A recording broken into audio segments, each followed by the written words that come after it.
Hi friends, உங்களுக்கு battery வந்து அடிக்கடி ரொம்ப ட்ரெயின் ஆகுதா?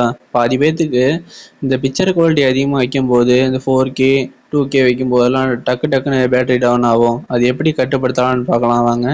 நம்ம ஃபோன் வாங்கும்போது இது ரெஃப்ரெஷ் ரேட்னு சொல்லுவாங்க. 90 ஹெர்ட்ஸு 60 ஹெர்ட்ஸு 120 ஹெர்ட்ஸ்னு சொல்லுவாங்க. அது மூலியமாக கட்டுப்படுத்தலாம். அது எப்படின்னு பார்க்கலாம் வாங்க. முதல்ல செட்டிங்ஸ் ஓப்பன் பண்ணிக்கோங்க.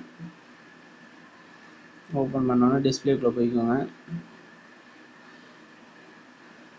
டிஸ்பிளேக்குள்ளே போனோன்னே கீழே ஸ்வைப் பண்ணிகிட்டே வந்தீங்கன்னா இந்த ஸ்க்ரீன் ரெஃப்ரெஷ் ரேட்டுன்னு போட்டிருக்கு பார்த்தீங்களா, அது ஓகே கொடுத்தீங்கன்னா இதிலே போட்டிருப்பாங்க I refresh rate smooth and visual experience. இதில் வந்து எக்ஸ்பீரியன்ஸ் நல்லாயிருக்கும். உங்களுக்கு டக்குன்னு டிஸ்பிளே டச்செல்லாம் நல்லா ஒர்க் ஆகும். இல்லை எனக்கு நார்மலாகவே போதும், நான் ஃபோன் மட்டும் பேசுவேன், மெசேஜ் மட்டும் தான் பண்ணுவேன், வாட்ஸ்அப் மட்டும் தான் பார்ப்பேன்னா நீங்கள் 60 ஹெர்ட்ஸில் கூட வச்சுக்கலாம். 60 ஹெர்ட்ஸில் வச்சிங்கன்னா நல்ல பேட்டரி லைஃப் வரும். உங்களுக்கு டச்சு நல்லா தான் இருக்கும். இன்னும் கொஞ்சம் உங்களுக்கு டக்குன்னு ஃபாஸ்ட்டாக வராது, நார்மலாக இருக்கும்.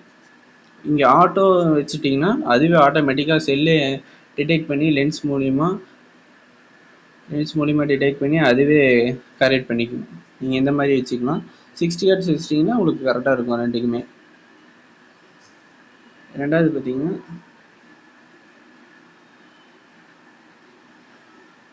அல்ட்ரா டச் எல்லாத்துலேயும் இருக்காது.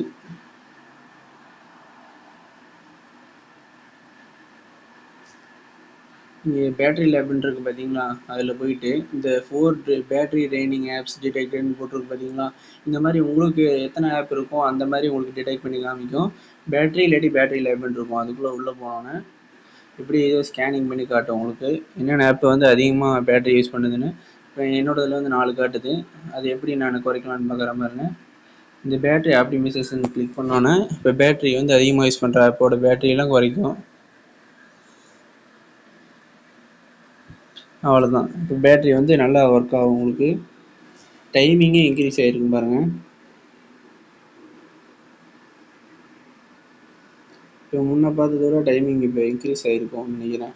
நான் அது கரெக்டாக கவனிக்கலை. பார்த்தீங்கன்னா உங்களுக்கே தெரியும் எவ்வளோ டைமிங் வரும் காமிக்கும். இப்போ நம்ம ஆப்டிமைசேஷன் பண்ணோன்னே இப்போ இன்க்ரீஸ் ஆகிருக்கும். இப்படி தான் ஃப்ரெண்ட்ஸு பேட்டரியை வந்து சேவ் பண்ண முடியும். தேங்க்யூ ஃபார் வாட்சிங்.